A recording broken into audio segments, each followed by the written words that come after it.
আজ সকাল থেকেই পড়ছিল মুষলধারায় প্রচণ্ড জোর বৃষ্টি।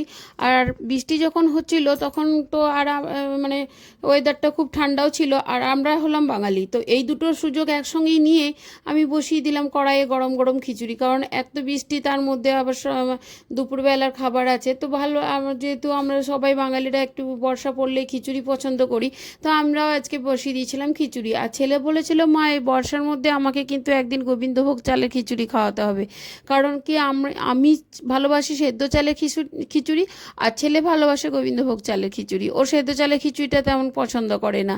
তো কি করব বলো, পছন্দ হলে আমরা তো মা না, আমরা সেই নিজেদের ইচ্ছাগুলোকে মেরে ছেলেদের ইচ্ছাদের জন্যই বেঁচে থাকি। ওদের সমস্ত ইচ্ছাগুলোর জন্য বেঁচে থাকাই তো আমাদের মানে ফার্স্ট প্রায়োরিটি হয়ে গেছে এখন। কি জানি না, অজান্তেও মনে হয় যেন ওদের ইচ্ছাগুলো পূরণ করলে আমাদের ইচ্ছাগুলোও সব পূরণ হয়ে যাবে।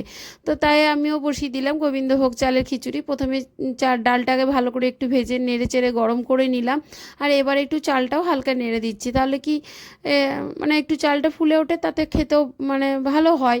আমি অন্তত আমি করি যে চালটাও একটু নেড়ে নিই শুকনো কড়াতে, কারণ আমার শাশুড়ি মাকে দেখতাম, আমার শাশুড়ি মা ছিল খুব সেরা রাঁধুনি, খুব ভালো রান্না করতো। তা আমিও সেইভাবে করলাম। আর একটা কথা তোমাদেরকে বলে রাখি বন্ধুরা, যে আমার এই ব্লগটি আমি হ্যাশট্যাগ দিয়ে যে 58 দিয়েছিলাম, তো সেটা হবে না, কারণ আমার এটা 21 হবে। আমি জানতাম না, শর্টগুলোকে কাউন্ট করে নিয়েছিলাম। তো শর্টগুলো তো কাউন্ট করা যাবে না বললো, যেহেতু এটা আমার ব্লগিং চ্যানেল, শুধু ব্লগগুলোকেই কাউন্ট করা যাবে। তাই এটা আমার 21 নাম্বার, হ্যাশট্যাগ দিয়ে আমি 21ই দিয়েছি। প্লিজ একটু কিছু মাইন্ড করো না, তোমরা একটু মেনে নিও তোমাদের এই বন্ধুকে। হ্যাঁ, তো এটা তোমাদেরকে আমার একটু ইনফরমেশন দেওয়ার ছিল। আর আমি এখন এই সমস্ত কিছুগুলো ধুয়ে নিচ্ছি, চাল ডালটাকে, কারণ ভালো করে তো একটু ধুয়ে নিতেই হবে।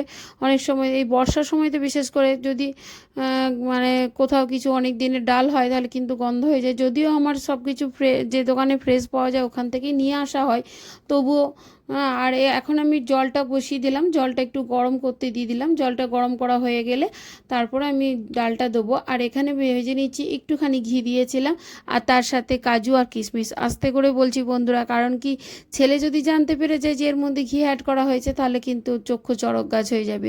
কারণ ও তো ওই ডায়েট করছে বলে ঘিটি অতটা খেতে পছন্দ করে না, কিন্তু গোবিন্দভোগ চালের সাথে একটু ঘি না থাকলে ঠিক মানায় না, তাই না? তাই আমি একটুখানি খুব সামান্য ঘিই দিয়েছি।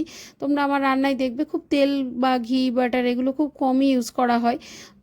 এবার ডালটাও দিয়ে দিলাম, কারণ ডালটা এখন ফুটতে দিতে হবে। কিছুক্ষণ ডালটা ফুটে যাওয়ার পর আমি চালটা দেবো, আর ততক্ষণ ডালটা যখন সেদ্ধ হচ্ছে আমি মশলাটা করে নিলাম। মশলার মধ্যে দিয়েছিলাম আদা, কাঁচা লঙ্কা আর গোটা জিরে, এই তিনটেকে একসাথে, আর টমেটোও দিয়েছিলাম। এই সবগুলোকে একসাথে ভালো করে পেস্ট করে নিয়েছিলাম, কারণ একটু তো মশলা দিতেই হবে। আর আমার মনে হয় এই খিচুড়িটাতে গুঁড়োর থেকে বাটা মশলাটা দিলে আরও টেস্ট হবে, তাই একটু বেটেই নিলাম। হাত দিয়ে বাটিনি, যদিও মিক্সিতে বেটে নিয়েছিলাম। আর ডালটা এখন দেখছি সেদ্ধটা প্রায় অর্ধেক হয়ে গেছে। এবার চালটা দিয়ে দিলাম। তো একসাথে দিয়ে দিলে চালটা কি হয়, তাড়াতাড়ি গলে যায়, তার জন্য আলাদা করে দিয়েছিলাম। আর এই যে মশলাটা, তার একটু কড়াইয়ের মধ্যে কতগুলো কাঁচা লঙ্কা আর তেজপাতা দিয়ে আমি মশলাটা দিয়ে দিয়েছি। তোমরা চাইলে শুকনো লঙ্কাও দিতে পারো, এতে ফ্লেভারটাও আরও ভালো হবে, আর খেতেও খুব টেস্ট হবে। আর শুকনো লঙ্কার গুঁড়োটাও দিতে পারো, কিন্তু আমি শুকনো লঙ্কা কোনো কিছুই ইউজ করি না, গুঁড়ো বা গোটা, ওই জন্য আমি কিন্তু কাঁচা লঙ্কাই দিয়েছি। আমি কোনো শুকনো লঙ্কা গুঁড়ো বা গোটা শুকনো লঙ্কা দিইনি। কিন্তু খিচুড়িতে যদি একটু শুকনো লঙ্কা দেওয়া হয় সত্যি টেস্টটা বেড়ে যায়। আর আমার কাছে ছিলও না, কারণ তোমাদের দাদাভাই তো আমাকে শুকনো লঙ্কা কিছুতেই কিনে এনে দেয় না, আর আমি এইসব জিনিস নিজে কিনতে যাই না, ওই কিনে এনে দেয়। কিন্তু মাঝে মাঝে কি হয়, বাবার বাড়ি গেলে আমি মায়ের কাছ থেকে নিজে নিয়ে চলে আসি। সেটা আবার তোমাদের দাদাভাই দেখতে পেয়ে গেলেও আবার রাগারাগি করে, ওটা আমার কারণেই, যে না এটা খাওয়া যায় না, তোমার শরীরের পক্ষে ক্ষতি হবে, তার জন্য। তারপরে এই মশলাটা আমি এখন খিচুড়ির মধ্যে আস্তে আস্তে করে দিয়ে দিচ্ছি, একটু একটু করে দিচ্ছি, ভালো করে নেড়ে চেড়ে, যাতে সবটাই ভালো করে মিশে যায়। আর এখন যখন দিয়ে দিয়েছি, এবার ভেজে রাখা কাজু আর কিশমিশটা উপর থেকে ছড়িয়ে দিলাম। আর এই যে বন্ধুরা, আমরা তো বাঙালি, আমরা তো একটুও ছাড়বো না। আর এটা আমরা সমস্ত হাউসওয়াইফেও তাই করি, যে ওই বাটিটার মধ্যে একটু ঘি লেগেছিলো, সেটাতেও কিন্তু আমি একটু খিচুড়ি দিয়ে মাখিয়ে নিয়ে নিয়েছি। সেটাই বা ছাড়বো কেন, অপচয় বা করবো কেন বলো? সেটাও তো আমাদেরকে অনেক কষ্ট করেই কিনে আনতে হয়েছে। আর বাড়িতে সে হারে কোনো সবজি সে মানে খিচুড়ির সাথে খাওয়ার মতো সে হারে কোনো সবজি ছিল না ভালো করে, কারণ তোমাদের দাদাভাইয়ের সময় হয়নি বাজার করার, আর বাড়িতে যা ছিল সেই দিয়ে আমি আজকে চালিয়ে নিয়েছি। তো আজকে করলাম একটু গোল গোল করে আলু ভাজা, খিচুড়ির সঙ্গে এটা কিন্তু ভালোই যায়।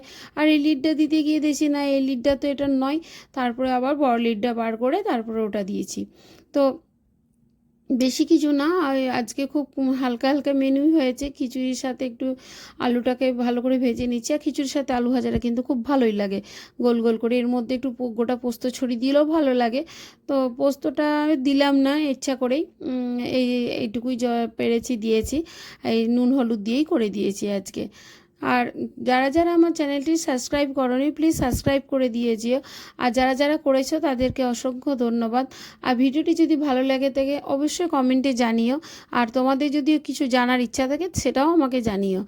আর যদি ভালো লেগে থাকে তাহলে আমার চ্যানেলে রয়ে যেও। আশা করি তোমাদের ভালোই লেগে থাকবে। আর আমি কোথায় থাকি কি থাকি এগুলো যদি তোমাদের জিজ্ঞাসা করার থাকে তাহলে আমাকে কমেন্টে জানাতে পারো। আর এখন ভেজে নিচ্ছি আমি মাছটি, কারণ এই ইলিশ মাছটা ছিল। তোমরা হয়তো বলতেই পারো যে দিদিভাই তুমি তো প্রত্যেক দিন ওই ইলিশ ভাজাই দেখাচ্ছ ওই দুটো দুটো করে। হ্যাঁ গো, সেদিনকে ওই যে 1 কিলো ইলিশ রাধারানী জোর করে দিয়ে দিয়েছিল, তো কি করবো, আর ইলিশটা ছিল আর একদিনে সবটা খেয়ে নেওয়া তো যুক্তিযুক্ত নয়, তাই শরীরের পক্ষেও খারাপ, আর একটু সাশ্রয় করে খাওয়াটাও ভালো, তাই ওই 2 পিস 4 পিস করে এভাবেই রান্না করে খাই। আর আজকের শেষ হয়ে গেল, যা ছিল আজকের মধ্যে কমপ্লিট হয়ে গেল। তো এই 2 পিসই আর পড়েছিল, আর আমি যেহেতু লেজা ভালোবাসি আমার জন্য লেজা রেখে দিয়েছিলাম, আর তোমাদের দাদাভাইয়ের জন্য পিস। তোমাদের দাদাভাই আবার লেজা খেতে পারে না, কারণ ইলিশের এমনিই কাটা, আর কোনো মাসিরেও লেজা একদমই খেতে পারে না। তো আমার এই যে সব কিছু হয়ে গেছে, ছেলের জন্য একটু ডিম ভেজে নেবো, তার জন্য পেঁয়াজটা রেডি করে রেখেছি। আর এখন করে নিচ্ছি এই ঘরটা ডিপ ক্লিন, কারণ কি জানো তো, অনেক দিন যাবৎ ঘরটা পরিষ্কার করা হয়নি, তো একটু একটু ঝুল রয়ে গেছে। কিন্তু আমি চেষ্টা করি উইকলি সমস্তগুলোকে একদম স্টেপ বাই স্টেপ মেনটেন করতে, যে ঘরগুলো স্টেপভাবে আমি ক্লিন করে রাখি, যাতে ঘরগুলো আগোছালো বা নোংরা না লাগে, আর পরিষ্কার পরিচ্ছন্নতা ঘরের মধ্যে মানে ফ্রেশনেসটাও বজায় থাকে। তো এই কদিন কিছুতে এদিক ওদিক করে একটু ঘোরাঘুরি হওয়ার জন্য আর হয়নি, তাই আজকে একটু ভালো করে ক্লিন করে নিয়েছি। আর সামনে যেহেতু দুর্গাপূজা আসছে, তাই ঘর তো আমাদেরকে একটু পরিষ্কার করতেই হবে। তো এখনও সেই পরিষ্কার করিনি, তবু যতটুকু পারলাম করে নিলাম। আর এই পর্দাগুলোও একদিন ধুতে হবে, কিন্তু আজকে ধুলাম না, কারণ কি আমার জানালার ওই সাইডে আর একটা ফ্যামিলি থাকে, তো খুলে দিলে পুরো ওপেন হয়ে যাচ্ছে। যদিও দিনের বেলা অতটা দেখা যায় না, তবু আর গ্লাসের তো ওই জন্য ওখানে একটা চাদর বা বেড কভার আমি দিয়ে দিই, তারপর আমি পর্দাগুলো খুলে দিই। তো আজকে আর কাচবো না, যেহেতু বাইরে প্রচুর বৃষ্টি হচ্ছে, নোংরা হয়ে যাবে, তাই আজকে রেখেই দিলাম। সমস্ত কিছু পরিষ্কার করে নিয়েছি, জাস্ট পর্দাটা কেচে নিলে এই ঘরটা কিন্তু ক্লিন হয়ে যাবে। আর এই যে এই মপটা না আমি অনলাইন থেকে পারচেস করেছিলাম, খুব ভালো জানো তো। যতটা ইচ্ছা বড় সেটাও বড় করা যায়, আবার ছোটও করে নেওয়া যায়।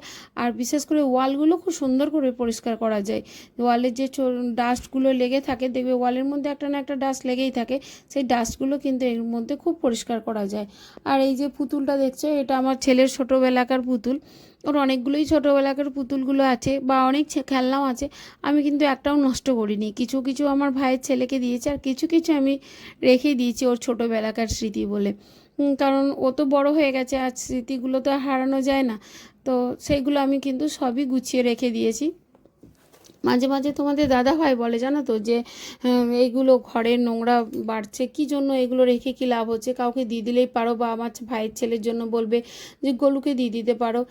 আমার মনে হয় ওকে দিয়ে দিয়েছি যতগুলো পেরেছি, অনেকটাই। যেগুলো ওর খাস খুব প্রিয় ছিল সেইগুলো কিন্তু আমি দিতে পারিনি, মনে হয়েছে যে এগুলো একটু থাক আমার ঘরে স্মৃতি, ও যখন বাইরে পড়তে যাবে তখন তো কিছু ওর ছোঁয়াগুলো ঘরের মধ্যে থাকবে, তাতেও আমার একটু হলেও ভালো লাগবে। ওই জন্য আমি আর সবগুলো দিইনি, কিছু কিছু রেখে দিয়েছি। আর এই যে এখানে দেখো একটা ছোট সাইকেল আছে, সবগুলো এরকম করে টুকটাক গুছিয়ে গুছিয়ে আমি রেখেছি। আর এখানে আমার সমস্ত কাঁচের জিনিসপত্রগুলোই থাকে, যতগুলো আছে। এগুলো সব যে আমি কিনেছি তা না, আমার ম্যাক্সিমাম কাচের জিনিসপত্র না ভাই মানে প্রচুর গিফট পাই। ওই কাপ ডিশ তো আমি কিনিই না বলতে গেলে, ওই তবু আমার যেহেতু কাপের নেশা একটু, মানে চায়ের কাপের প্রতি, তা একটু মেলা গেলে কিনি। কিন্তু খুব বেশি কিনতে হয় না। বাকি সমস্ত যে এত এত ওই দেখছো আমার জিনিস, ও সবই ও গিফটে পায়। তো গিফটে পাই বলতে ওকে সব বললাম তো, মানে ভাইকে না ওই সবাই যারা গিফট দেয় দুটো করে দিয়ে যায়, জানে যে ভাই সবটাই আমাকে দেয়, তো ওরা দিয়ে যায় দুটো করে, যে একটা দিদিকে দিও আর একটা তুমি নিও। তো সেই হিসেবে ভাই আবার সব গিফটগুলো আমাকে দিয়ে পাঠায়। সেই গিফটগুলো সবই আমি এখানে গুছিয়ে রেখেছি। আর কিছু কিছু হয়তো আমি শপিং করতে গিয়েও পেয়েছি, কিছু কিছু আবার কিনেও এনেছি, কিছু কিছু তোমাদের দাদাভাই গিফট পেয়েছে। এইভাবে সব গুছিয়ে রেখে দিয়েছি। আর এই যে এই পুতুলগুলো, এগুলো সবই আমার ছেলের। আমি জানো তো এই পুতুলগুলো হাতে বানাতে পারি। যখন আমি এইচএস দিতাম তখন শিখেছিলাম।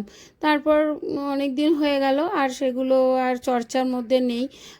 বাবা মাঝে মাঝে বলে যে একটু বানাতেও পারিস। এখন আর কেনা হয়ে যাচ্ছে সব, তখন অত কিনতে পাওয়া যেত না। আর কি আর হবে বানিয়ে। আর এই এত পুতুলের মধ্যে আমার ছেলে কিন্তু কোনো পুতুলটাই নিয়ে খেলতো না। এই যে আমার এই হাতে দেখছে এই পুতুলটি, এইটি নিয়েই ও শুধু খেলতো। ওর এই একটাই শুধু খেলার ইচ্ছা ছিল, মানে ওই পুতুলটা। আর বাকিগুলো নিত না, ওই পরে রইতো। আর ওর ওর ছোটোবেলার সময় ভীম খুব ফেমাস ছিল, তাই ওই ভীম ছুটকি যেগুলো ও সব ওগুলো কিনে রেখেছিল। এগুলো সব গুছিয়ে রেখে দিলাম। আর এগুলো তো প্রচুর ডাস্ট পড়ে যায় মাঝে মাঝে, সেগুলোকে ভালোভাবে একটু ধুয়ে মুছে ক্লিন করে রাখতে হয়। মাঝে মাঝে আমি কী করি, সবগুলো একসাথে ওয়াশিং মেশিনে দিয়ে দিই, খুব সুন্দর ক্লিন হয়ে যায় এবং শুকিয়েও যায়। আর মাঝে মাঝে ঝেড়ে দিই। তো এই যে এই পর্দা টর্দাগুলো আমি একবার ভাবলাম মুছে নিই, এই সমস্ত কিছু করে নিলাম। কারণ আজকে ওয়েদারটা ছিল খুব ঠান্ডা, তো আমি ভাবলাম অন্যদিন গরমে না করতে একদম ইচ্ছা করে না, প্রচণ্ড গা হাত পা জ্বালা করে যায় যেন ডাস্টে। তো এখন ভাবলাম যে তাড়াতাড়ি ক্লিন করে নিয়ে, আজকে যেহেতু ওয়েদারটা খুব হালকা আছে তাহলে ভালোই লাগবে। তো ওই জন্য আমি এখন ক্লিন করে নিচ্ছি। আর যে আজকে আর কাচাকুচি করলাম না, যেহেতু ওয়েদারটা প্রচণ্ড বৃষ্টি ফিষ্টি পড়ছে, কোথায় আর মিলবো। আর এমনি তো জানো আমার এই ফ্ল্যাটের মধ্যে মেলা খুব কষ্ট হয়ে যায়, তার জন্য আর বেশি কিছু করলাম না। এই এতটা মানে যতটুকু আজকে শুকনোর দ্বারা হলো সেটাই করেছি, আজকে আর জল দিয়ে সেরকম কিছু করিনি। আর এই খাটটা যেন তো মানে কিনেছি আমি খুব শখ করে, খুব ভালো লেগেছিল ডিজাইনটা তখন, কিন্তু এখন আমার না খুব বিরক্ত লাগে। কারণ এই যে গোল গোল ছোটো ছোটোগুলো রয়েছে, এইগুলোর ভেতরটা পরিষ্কার করা আমার পক্ষে খুব টাফ হয়ে যায়। কারণ প্রত্যেকটার ভেতরে কাপড় ঢুকিয়ে ঢুকিয়ে পরিষ্কার করে নেওয়া খুব খুব টাফ হয়ে যায়। তো এবার করতেও হবে, কিনেছি কারণ ওইগুলোতে যদি এক তো হোয়াইট, তার মধ্যে যদি কোনো কিছু এই ডাস্টগুলো রয়ে যায় তাহলে তো দেখতে ভালো লাগবে না। তো আমি সেই জন্য আবার হাত দিয়ে দিয়ে কষ্ট হলেও করি। তখন কিন্তু তোমাদের দাদাভাই বলেছিল যে এগুলো পরে তোমার ইউজ করতে অসুবিধা হবে। আমি তখন বায়না ধরলাম যে না না এটাই নেবো, এটা আমার পছন্দ হয়েছে। তো এখন ভুগছি, এখন তো খুব অসুবিধা হয়ে গেছে দেখছি। তো কিছু করারও নেই, যেহেতু কিনে নিয়েছি। আমাদের তো আর একবার কেনা হয়ে গেলে বারবার সেটা পরিষ্কার মানে চেঞ্জ করা তো সম্ভব হয় না। তো এটাকেই পরিষ্কার করে রাখতে হবে। আর এই ফ্যানটাও আজকে দেখলাম একটু মুছে নিই, কারণ ফ্যানটাতেও দেখলাম ভালোই ডাস্ট পড়েছে। এই ফ্যানটা যদিও চলে না খুব একটু, কারণ এই ঘরে আমার কেউই থাকে না। ওই তোমার দাদাভাইয়ের মেডিসিনগুলো কিছু থাকে, আর ওই আমার ওয়ার্ড্রপটা আছে বলে আমি ওই মাঝে মাঝে জামা কাপড় চেঞ্জ করতে ঢুকি। আর এই ঘরে কেউই ঢোকা হয় না। কিন্তু তবুও ফ্যানটা যেটুকুই চলেছে তার মধ্যে একটু ডাস্ট হয়ে গেছে। আর আমি এখন মানে সমস্ত কাজই হয়ে গেল, তো এখন এবার ঘরটা একটু ভালো করে ঝাঁটিয়ে মুছে নেবো, তারপরে স্নানে যাব। তো ওই জন্য একটু ঘরটা ঝাঁটিয়ে নিচ্ছি। আর এই টাইমেও তোমার দাদাভাই এসেছিলো। আর এই হয়েছিল আমার আজকে লাঞ্চ। যদি ভালো লেগে থাকে অবশ্যই কমেন্টে জানিও।